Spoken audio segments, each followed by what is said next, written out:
प्रणाम मित्रांनो.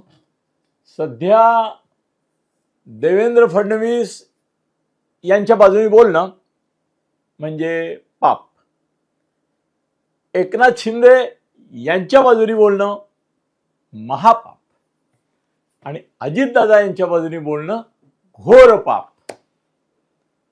अशी पापाची सोशल मीडिया व्याख्या आहे. त्यामुळे कुठल्याही प्रश्नावर हल्ली व्यक्त होताना हा एक जो बागुलबो आहे, एक काय म्हणतात त्याला, एक वेगळाच सोशल मीडियाचा दहशतवाद आहे की नाही, तुम्ही खरं नाही बोलायचं, खोटं बोललात तर आमचं काय हरकत नाही, पण तुम्ही फडणवीसांच्या, एकनाथ शिंदेंच्या, अजितदादांच्या विरुद्धच बोललो पाहिजे. नाही तर आम्ही तुम्हाला चमचे म्हणू, आम्ही तुम्ही पैसे खाल्ले असं म्हणू, आम्ही तुम्ही लाचार आहात, जनावर आहात, लूत लागलेली कुत्रं आहात, डुकरं आहात असं पण म्हणू, जर तुम्ही या फडणवीस शिंदे अजितदादांच्या बाजूने बोलणार असाल तर. दलाल तर म्हणू, वेश्या तर म्हणूच. आणि तुम्हाला सोशल मीडियातलं तुमचं जीवन आम्ही कॉमेंट करून करून करून असह्य करून टाकू. माझ्यासारखा प्राणी सुखी असतो की तो कॉमेंटही वाचत नाही, दुसऱ्यांनी माझ्यावर केलेले व्हिडिओ पण पाहत नाही.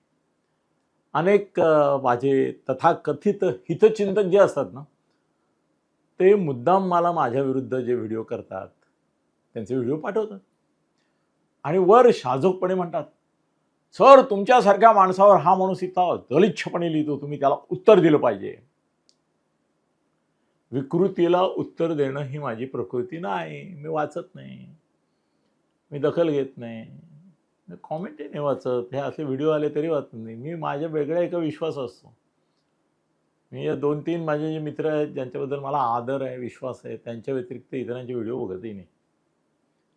पण मला हे माहिती आहे की आजचा व्हिडिओ पाहिल्यानंतर पाप, महापाप, घोर पाप याच्यावर माझ्यावर होऊ शकतात. याचं कारण उद्धव ठाकरे यांच्या बाजूनी बोलण्याचं पुण्य, काँग्रेसच्या बाजूनी, राहुलच्या बाजूनी बोलण्याचं महापुण्य आणि शरद पवारांची बाजू करून बोलण्याचं अगाध पुण्य.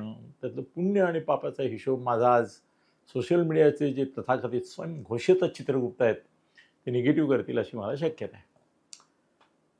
आता अगदी खरं सांगू का की या प्रकरणात मला काही याची किंवा त्याची बाजू घेण्याचं कारण नाही. याच्यामध्ये काय सुपारी वाजवण्याचा विषय येत नाही. ह्याच्यामध्ये काही पक्षपात करून, मी पक्षपात करून बोलल्यापेक्षा मी सत्य सांगितलं आणि उद्या जर सिद्ध झालं तर माझी क्रेडिबिलिटी वाढणार आहे ना. भाऊचं म्हणणं काय, तुझी क्रेडिबिलिटी वाढव. मग माझी क्रेडिबिलिटी तेव्हा वाढेल जेव्हा याचा फायनल निकाल येईल. पण आज कदाचित शक्यता अशी आहे की चिखलफेक होईल. अगदी अगदी चिखलफेक नाही, त्याच्यापेक्षा पलीकडे शिवीगाळ होणार हे मला माहिती आहे. पण काही गोष्टी मला तुम्हाला सांगण्याशिवाय राहत नाही आहे. अशी माहिती मिळाली तर ती सांगायची नाही. ती जर त्या व्यक्तीच्या दृष्टीने सत्यसूचक असेल, वस्तुस्थिती परिस्थिती मांडणारी असेल, तर केवळ लोक काय म्हणतील म्हणून सांगायची नाही, लोक टीका करतील म्हणून बोलायची नाही. का? हे काय बंधन आहे? विरुद्ध बोललात तर तुम्ही लगेच हुतात्मे तरी नाही तर क्रुसेडर तरी धर्मयोद्धे, काय तुमच्या स्तुतीसाठी. माझा एक निंदा आणि स्तुती नावाचा कोश आहे. मी काय काय उद्योग करतो त्याच्यात 1000 स्तुतीचे आणि 1000 निंदेचे शब्द आहेत. तुम्ही सरकारची बाजू घेतलीत तर तुम्हाला जर माझ्याच पुस्तकातले 1000 निंदेचे शब्द तुमच्या वाट्याला येतात. आणि तुम्ही महाआघाडीची, उभाठा, शरद पवार, काँग्रेस यांची बाजू घेतली तर माझ्याच पुस्तकातले जे 1000 स्तुतीचे शब्द आहेत त्यातले बरीचसे विश्लेषणं तुमच्या मागे लागतात. तर माझं म्हणणं असं की जे खरं आहे ते सांगूया आपण. बरं, तुम्ही कमलेश सुतारला विचारा बाय द वे की अनिलचे तुझे संबंध कसे आहेत रे. मला खात्री काय, विचारा तुम्ही, कुणी विचारा कमलेशला, तो सांगेल अनिल थत्ते माझा जुना मित्र आहे, आम्ही 10 वर्ष एकमेकाचे मित्र आहोत. आणि आम्ही असे, कमलेश आणि मी, आता G24 असलाय, तो पूर्वी लोकशाहीला होता तेव्हापासून नव्हता आम्ही दोस्त.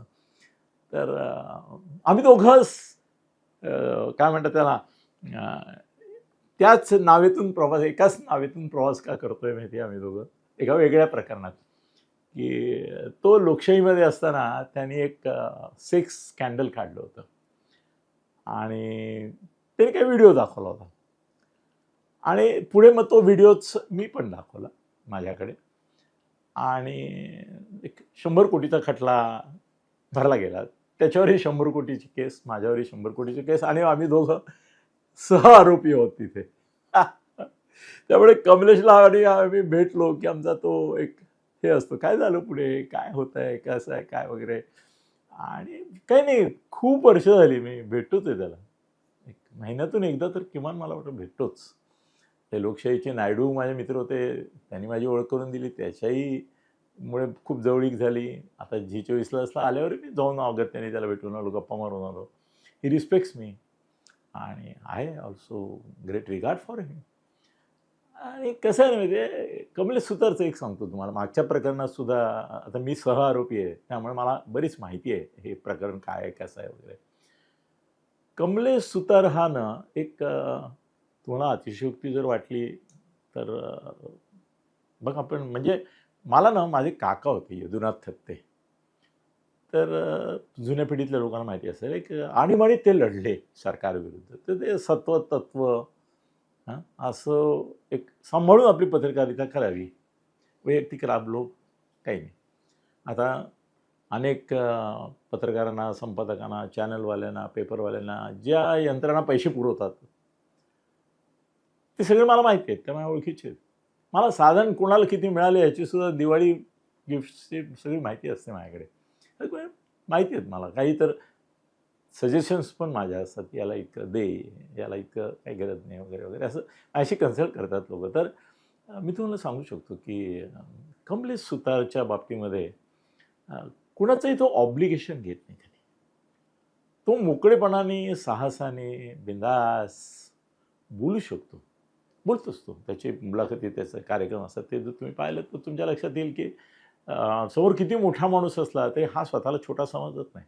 छोटा होऊन नाही प्रश्न विचारत, थेट प्रश्न विचारतो आणि टोचतील, बोचतील, रुचतील असे नाही, टोचतील, बोचतील असे प्रश्न त्याला विचारून सत्य काय आहे ते काढायचा त्याचा प्रयत्न असतो. त्याला जर उपाधी एक पत्रकारितेला त्याचे झाले तर सत्यशोधक पत्रकारिता आहे असं मी निश्चितपणे कुणाला म्हणेन, कमलेशला म्हणेन. पण कसं आहे ना की कमलेशला हे सगळं त्याचा गौरव करत असताना मला एक दुसरी उपमा पण द्यावी लागते. ही उपमा कदाचित कमलेश तुला पण खटकेल. तू म्हणशील की काय अनिलजी, मी काही रोबोट आहे का? मी काय आर्टिफिशियल इंटेलिजन्सचा रोबोट आहे का? तुम्ही असं कसं म्हणालात? पण काय माहिती आता मी आर्टिफिशियल इंटेलिजन्समध्ये आजच्या तारखेला मुंबईमध्ये जी टॉप 10 मंडळी आहेत त्यातला एक माणूस माझ्याबरोबर काम करतो. मी त्याच्या अंडर शिकतो आणि AI वर दिवसाची जवळजवळ 4 तास आम्ही खर्च करत असतो. तर त्याच्यामध्ये काय माहिती आहे युक्ती काय असते, तुमच्या की आता जे वापरतात ChatGPT वापरतात किंवा वापरतात, तुम्हाला माहिती असेल की त्यात प्रॉम्प्ट नावाचा जो प्रकार आहे तो देणं हा निर्णायक मुद्दा असतो. सगळेच जण ChatGPT किंवा AI वापरून का नाही लेख, कविता, पुस्तकं वगैरे तयार करू शकत? यंदाच्या दिवाळी अंकात जवळ आम्ही ChatGPT वापरून जवळजवळ 20 एक कथा दिल्या लोकांना, चांगल्या लेखकांना दिल्या. त्यांनी त्यांच्या नावावर छापल्या त्या. आम्हालाही कष्ट नाही. पहिल्यांदा आम्हाला लिहायला लागायचे. आता आम्ही ChatGPTतून कथा घेतो, भावना देतो, कथा घेतो, सगळं देतो. कविता दिल्या. पुस्तक काढलं आम्ही आता एक AIच्या मदतीने. लेखकालाही माहिती नाही त्याने काय लिहिलं. व्हॉट एव्हर इट इज, पण त्याच्यामध्ये तो प्रॉम्प्ट देणं जो आहे ना, तो महत्त्वाचं. त्याच्या दृष्टीने मग AIचं सगळं जे तुम्हाला 3, 4, 5 सेकंदात मिळतं ना, ते मिळतं. मला असं वाटतं की यावेळेला कमलेश सुतारला जो प्रॉम्प्ट दिला गेला ना, या पार्थ जमीन प्रकरणातला, त्या प्रॉम्प्टमुळे त्याचा जो नॅचरल इंटेलिजन्स आहे, I know he is not Kamlesh, मला कबूल आहे की तू काय आर्टिफिशियल इंटेलिजन्स नाही, पण तुझा नॅचरल इंटेलिजन्स आहे ना, तो काही प्रमाणात मिसगाईड झालाय का रे? चौकशी कर. तुझी ती वृत्ती आहे की समजा उद्या तुला जर असं वाटलं की नाही या प्रकरणामध्ये पार्थ पवारवर मी केलेली ॲलिगेशन जी आहेत किंवा केली आहेत म्हणून सांगितलं आहे ती चुकीची आहेत, तसं नाही आहे. काही वेगळी परिस्थिती आहे, वस्तुस्थिती आहे, सत्यस्थिती आहे. तर मला माहिती आहे तुझ्या मनाचा मोठेपणा एवढा आहे की तू सांगशील की बाबा मी दिलगीर आहे. मागच्या प्रकरणामध्ये आपल्या दोघांनाही चान्स होता दिलगिरी व्यक्त करण्याचा, आपण दोघांनी नाही व्यक्त केली. तू तर फारच ठामपणे उभा राहिलास की मी खोटं बोललेलं नाही, माझ्याकडे पुरावे आहेत. आता यावेळेला थोडंसं कमलेश, तू काय म्हणालेस हे मला माहिती आहे, ते मी कोट पण करणार आहे. पण पार्थला काय म्हणायचं आहे हे त्यांनी सांगितलेलं नाही कुणाला. आता तुम्हाला माझ्यासमोर तुम्ही जे सगळे मित्र बसला आहेत त्यांना मला सांगायला पाहिजे की नियती, डेस्टिनी, नशीब, भाग्य, एक मेहनत, इतक्या वर्षांचा 55 वर्षांचा अभ्यास, इतिहास, यामुळे कसं आहे माहिती आहे, सगळीकडे आपली कोणी ना कोणी मित्र असतात की जे कोणाचे मित्र असतात आणि त्या मित्रांची मनोगतं, त्या मित्रांच्या मनामध्ये काय आहे, ते जनात काय सांगतात पण मनात काय असतं वगैरे वगैरे याची एक कधी एक हिंट देते, तर ती हिंट पण मला मिळते. कधी तर पूर्ण नॅरेटिव्ह त्यांचं असतं ते येतं, कधी कधी त्यांच्या फॅक्ट्स काय आहेत ते पण येतं. तर एक माझे मित्र आहेत, आज नाही गेली जवळजवळ ते 10-12 वर्षापासून, ते अजितदादांचे 25 वर्षापासून मित्र आहेत, 25-30 वर्षापासून, आणि माझे गेले 10-12 वर्षात मित्र. जायंट आहे तो ह्याच्यामधला, ॲड क्षेत्रातला, म्हणजे जाहिरात क्षेत्रातला जायंट आहे तो. आणि अजितदादांचा खूपच क्लोज आहे, मित्र आहे. व्यवहार वगैरे, व्यवसाय वगैरे असं काही नाही, मित्र आहेत. मला कधी अजितदादांच्या संदर्भामध्ये जर काही माहिती घ्यायची असेल, बोलायचं असेल, तर ते मग मला असं बायफर्केट करून सांगतात की अनिलजी हे ऑन दी रेकॉर्ड, हे ऑफ दी रेकॉर्ड. मला ऑफ दी रेकॉर्डही माहिती असतं, पण मला शब्द दिल्यामुळे मी त्याची वाच्यता नाही करत, त्यामुळे त्यांचा विश्वास आहे माझ्यावर. पण तेव्हा त्यांना असं वाटतं की नाही, या फॅक्ट्स आहेत, या पुढे आल्या पाहिजेत, काय हरकत नाही. असा तो माणूस मग त्यावेळेला मला सांगतो की नाही, हे असं नाही, असं आहे. आणि हे कधी अजितदादा बोलू शकणार नाही, हे कधी पार्थ सांगू शकणार नाही. पण लोकांच्या समोर तू ठेव, लोकांना निवाडा करू दे ना. तू अनिल सत्य म्हणून तू काय न्यायाधीश नाही आहेस, ना तू वकील आहेस, तू पत्रकार आहेस. पत्रकाराची भूमिका हा ना वकिलाची, ना अशिलाची, ना न्यायाधीशाची असते. तू या किंवा त्या बाजूचा घेऊच नकोस ना भूमिका. तू फक्त सांग की बाबा या फॅक्ट्स मला अजितदादांच्या मित्राकडून मिळाल्या, यू व्हेरीफाय. देवेंद्र कसे म्हणाले की याची चौकशी केली जाईल. त्याने तो, मला वाटतं देवरेखा येवले काय नाव आहे त्याचं, त्याला तडकाफडकी हे पण करून टाकला, सस्पेंड करून टाकला वगैरे वगैरे. आता मी दोन्ही सांगणार आहे बरं का तुम्हाला, माझ्यावर काही आरोप काही करू नका, त्याचा काय उपयोग नाही. वाचा, विचार करा. कदाचित आज मी तुम्हाला जे सांगतोय ते येईल बाहेर.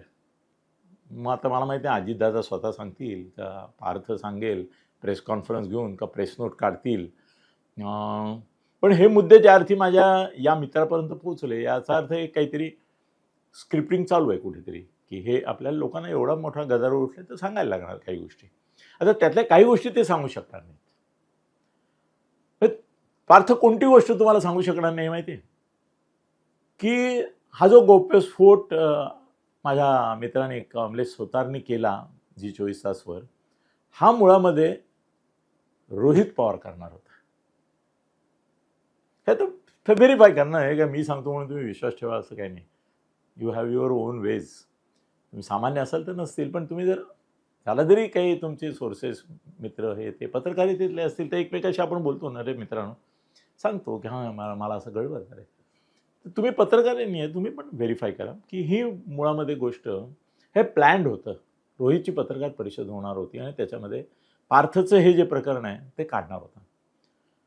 पण माहिती अशी आहे की आता हे मला माझ्या त्या जाहिरात क्षेत्रातल्या दादा मित्रांनीच सांगितलेली आहे, जी तो अजित पवारांच्या जवळ आहे म्हणून त्याला मिळाली असं आपण समजू. अजित पवारने सांगितले असं मी विधान करणार नाही, कारण मला काही सांगितलेलं नाही, त्याने ते मित्रांनी सांगितले. मग तुम्ही म्हणाल की मित्रांनी नॅरेटिव्ह तयार केलं असेल त्याच्या बाजूने, मला माहीत नाही. पण मला त्यांनी जे सांगितले ते मुद्दे तुमच्यासमोर ठेवायचे वाटले म्हणून मी ठेवतो.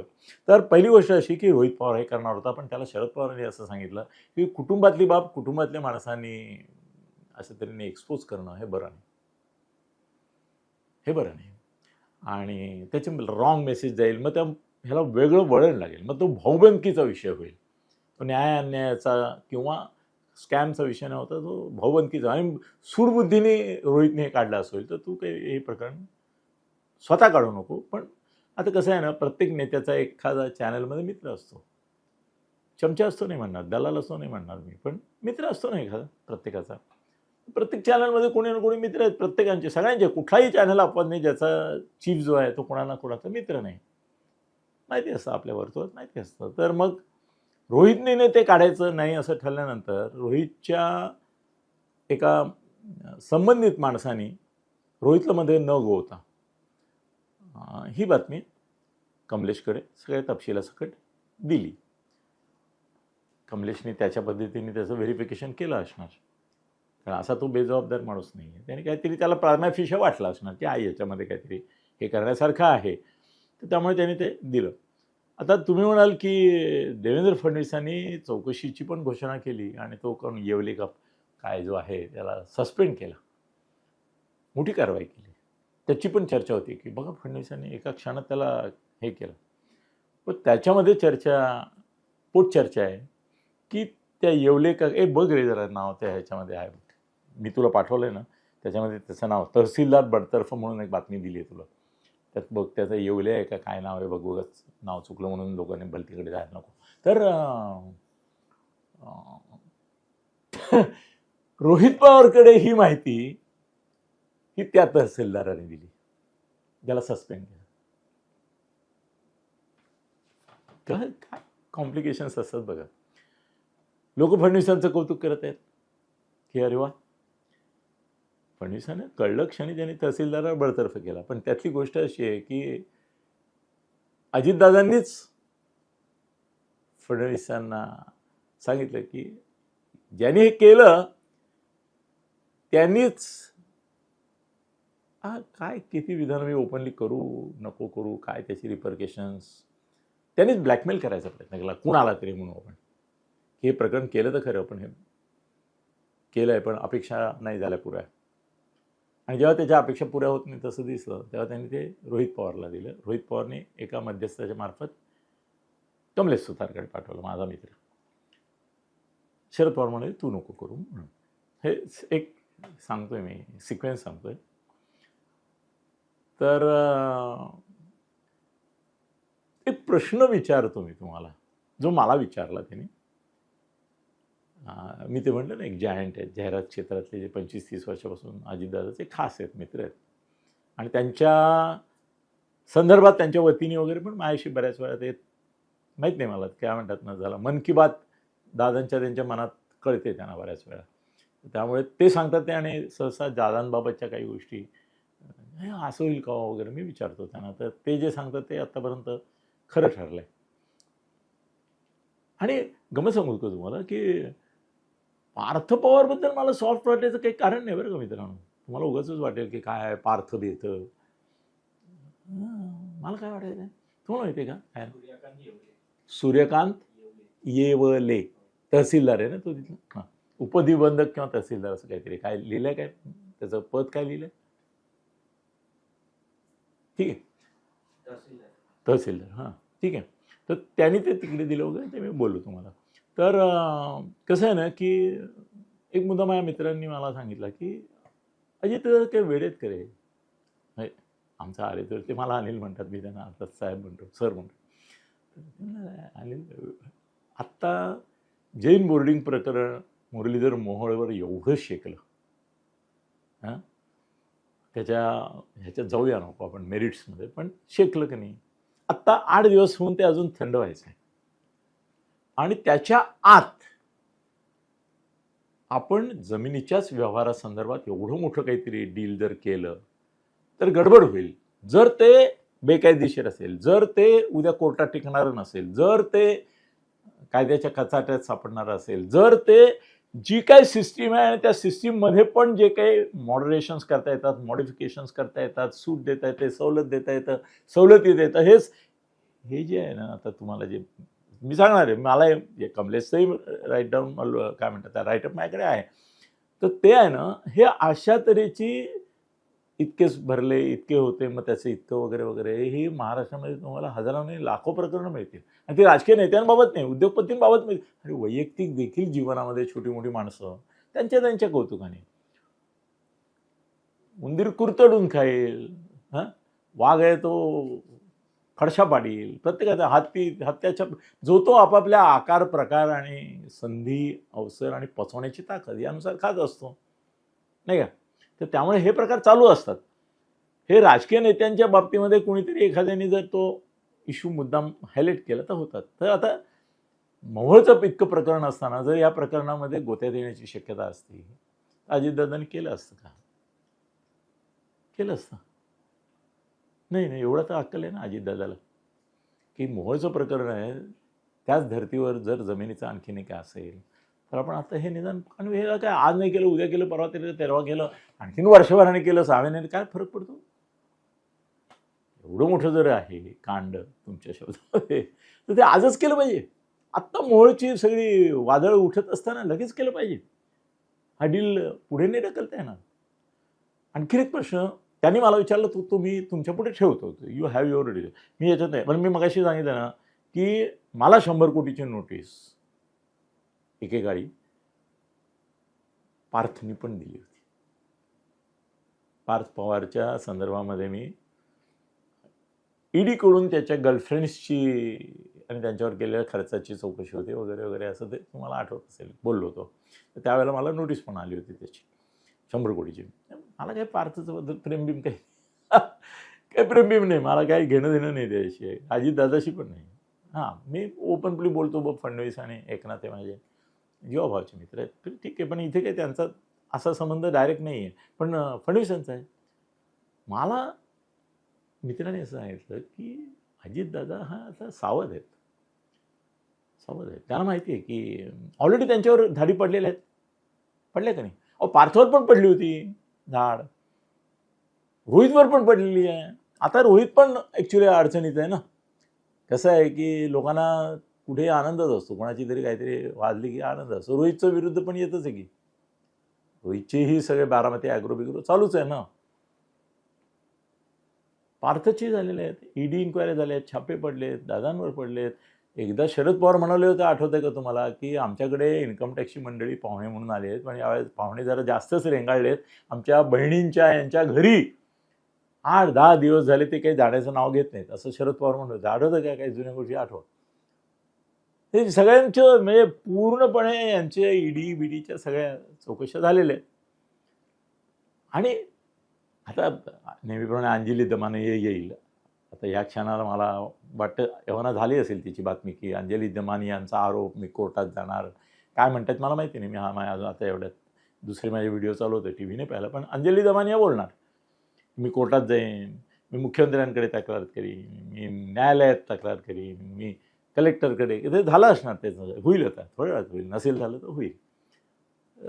तुमचे दानवे बोलेल ह्याचा उभाटाचा, आणखीन कोणी कोणी बोलतात. मला उदय सामंतचं स्टेटमेंट एवढंच वाचायला मिळालं की बा आमच्या खात्याचा काही संबंध नाही, जरी उद्योगचा रेफरन्स त्याच्यामध्ये आला असला तरी आमचा काही दोष नाही, काय चौकशी व्हायची ती होऊ द्या. रोहित आपल्या हे पार्थ म्हणाला आहे की मी काही चुकीचं केलेलं नाही, तर ते असेल ते असावं, आमचं काही म्हणणं नाही, असं म्हणून त्याने त्याची बाजू उदयने केलेली सिद्ध.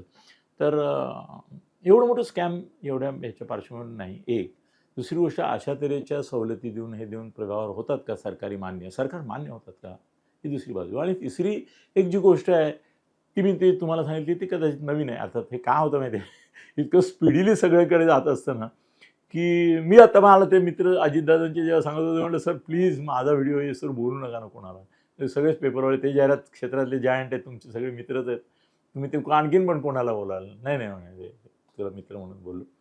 पण त्यांनी सांगितलं आणखीन एक गोष्ट होती की एवढा मोठा व्यवहार हा होण्यापूर्वी त्यांच्या म्हणण्यानुसार, आता अजितदादा आणि आपले देवेंद्रजी यांनीच फायनली सांगितलं तर ते आपल्याला कळेल, पण या व्यवहाराची कल्पना देवेंद्रजींना अजितदादांनी दिली होती की असं असं त्याचा एक व्यवहार आहे, हे कायदे आहेत, ह्या पळवाट आहेत. ते पळवाटा शब्द म्हणत नसतील, या पद्धतीने मार्ग काढता येतो. आपण ज्याला पळवाट म्हणतो त्याला ते म्हणतात मार्ग काढता येतो. तर तसं ते त्यांचं झालेलं बोलणं होतं असं यांनी मला सांगितलं. आणि त्यानंतरच हे केलं. फक्त या जो काय सूर्यकांत येवले ना, हां, त्यांनी ते रोहितला दिलं. रोहितनी शरद पवारांनी मना केल्यामुळे दुसऱ्याला दिलं, दुसऱ्यांनी ते पोचायचं तिथे याला पोचवलं. आणि यांनी पाहिल्यानंतर त्याला प्रायमा फेशिया त्याच्यामध्ये तथ्य आहे की नाही, मला विचारा. काय अनिलजी, हे पाहिल्यानंतर वाचल्यानंतर तुम्हाला प्रायमा फेशिया तथ्य वाटतं की नाही, की यात इरेग्युलरिटीज आहेत की नाही? पण मी पूर्वीपासून बघत आलेलो आहे तुम्हाला सांगतो, अंतुले, राणे, मी बाळासाहेब देसाईंनी पाहिलं, पण वसंत डावखरे मला नेहमी सांगायचं, बाळासाहेब देसाई असे अधिकाऱ्यांना बोलायचे आणि म्हणायचे हे काम झालं पाहिजे. अधिकारी म्हणायचे याचा कायदा, याचा नियम. मला माहीत नाही, नियम कायदा बदलता येत असेल तर तो बदलून घ्या, नसेल तर त्याच्यात बसून कसं हे करायचं ते तुम्ही बघा. ह्या अंतुल्यांचं तर होतंच, राण्यांचं होतंच. डॅशिंग जे मंत्री झालेले हे सगळं असं करायचेच. दादाही तसा डॅशिंग आहे, पण डॅशिंग असला तरी आता मीडिया ॲलर्ट असल्यामुळे, विरोधक ॲलर्ट असल्यामुळे त्यांनी सांगितलं की हे अशी हे आहे. पण त्यात हे लिगली कसं आहे ना, मॉरल आणि लिगल याच्यात फरक करतात ना राजकारणी. एखादी गोष्ट मॉरल आहे की नाही याच्यावर नकार मिळू शकतो, पण ती लिगल करून दाखवता येते मॉरल नसली तरी. मला ह्याच्यात असं बोलू का तुम्हाला मी की याच्यामध्ये प्रश्न लिगॅलिटीचा जर आला पाणी लिगॅलिटीचा जर आला ना, तर मला नाही वाटत की कोर्ट याच्या विरोधात जाईल. चौकशी होईल आणि चौकशीला पार्थची काही ना असायचं कारण नाही. जर तू खरा आहेस तर कर ना, करू दे. पण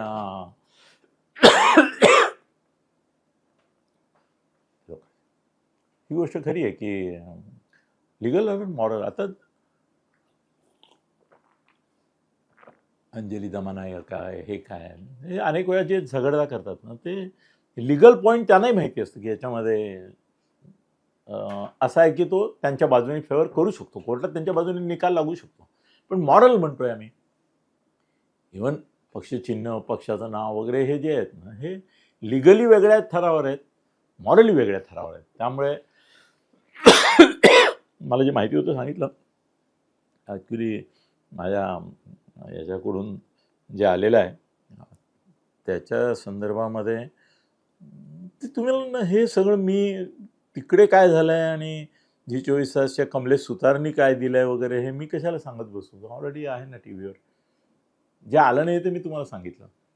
तर त्यामुळे ठीक आहे, कमलेशचं जे व्हर्जन आहे ते माझ्याकडे आहे सगळं मुद्द्यासूर अगदी. पण मलाही येतं जरा अस्वस्थ वाटतं, खोकला येतोय, त्यामुळे फार त्याच्यावर हे न देता पटकन वाचून दाखवू का तुम्हाला एका सेकंदामध्ये कमलेशकडून काय रिव्हील झालं आहे ते. कोरेगाव पार्कसारख्या पुण्यातल्या सोन्याच्या भावाच्या भागात तब्बल 40 एकर जमीन, ज्यांची खरी बाजारातली किंमत साधारण 1800 कोटी रुपयांच्या आसपास असल्याचं सांगितलं जातं. ही जमीन पार्थ पवार यांच्या अमेडिया नावाच्या कंपनीकडे नेली गेली असा आरोप आहे. या कंपनीचं भांडवल म्हणे अवघं 1 लाख रुपये, म्हणजे हे स्टार्टअपसारखं होतं, मात्र डील हजारो कोटींची. पहिला धक्का. या जमिनीबाबत आरोप असा की ही जमीन महार वतनाची सरकारी मालकीची जमीन आहे, जी सरसकट विकता येत नाही, हस्तांतरित केल्याचा आरोप आहे. दुसरा मुद्दा म्हणजे एवढ्या मोठ्या व्यवहारावर स्टॅम्प ड्युटी किती, लाख कोटी नव्हे तर 500 रुपये असा आरोप आहे की IT पार्क डेटा सेंटर येणार असा ठराव 22 एप्रिल 2025 रोजी कंपनीने केला. त्या ठरावावर पार्थ, अजित पवार आणि त्यांचे भागीदार दिग्विजय पाटील यांच्या सह्या आहेत. अवघ्या 2 दिवसात उद्योग खात्याकडून 2 दिवसात उद्योग खात्याकडून स्टॅम्प ड्युटी माफीचा शेरी लागतो आणि 27 दिवसात व्यवहार पूर्ण होऊन साधारणपणे ज्या कागदावर सुमारे 21 ते 25 कोटी रुपयांची स्टॅम्प ड्युटी बसली असती तिथे 500 रुपयात नोंद देणे होतं. हा आरोप म्हणजे एक हे भ्रष्टाचाराचा प्रकार आहे. पुण्याचे जिल्हाधिकारी कलेक्टर जितेंद्र डुडी यांच्याकडून प्रतिक्रिया आली की ही सरकारची जमीन आहे, बेकायदेशीरित्या खरेदी विक्री करण्याचा प्रयत्न केला तर त्याचा गुन्हा आणि तपास दाखल होईल आणि मला काहीही माहिती नाही. त्यानंतर खाली उपनिबंधक पातळीवर सरळ दस्त नोंदणी झालेली आहे. दुसरं हे प्रकरण आता पत्रकार कमलेश सुतारांपुरतं राहिलं नसून विरुद्ध लोक उतरले. देवेंद्र फडणवीस यांनी देखील तपास करू असं सांगितलेलं आहे आणि पार्थ पवार म्हणतात की आमचं काही चुकलं नाही, पण जमीन कुणाची, किंमत किती, स्टॅम्प ड्युटी कमी कशी, कलेक्टर अनभिनेय कसा, उपनिबंधक धाडसी कसा, याची उत्तरे द्यावी लागतील. धन्यवाद. फेसबुक आणि यूट्यूब चॅनल अनिल गगनभेदी थत्ते यांच्यातर्फे हार्दिक शुभेच्छा, अभिनंदन आणि अभिवादन.